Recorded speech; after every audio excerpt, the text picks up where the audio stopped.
So when you receive your hair, you will feel like it is not enough. I felt the same way, but actually this is all you need when you receive your hair.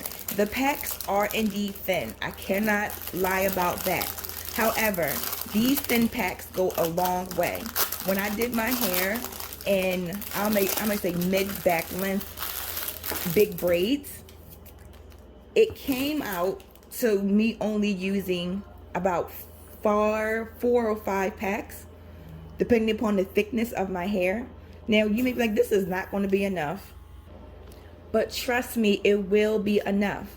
Now, of course, the hair will be a little bent at the bottom, but when you are braiding it, it will get better, you know. And this is really good hair for big braids, little braids, cornrows, feed-ins. Like, I mean, any type of style you want to do, this hair is great with. I also dip mine in water, and it dips with ease, so you can get these nice and straight at the end when you are done everything. But I do like the hair. Again, it will seem like it's not enough hair. I thought that, and I was like, I'm going to return this.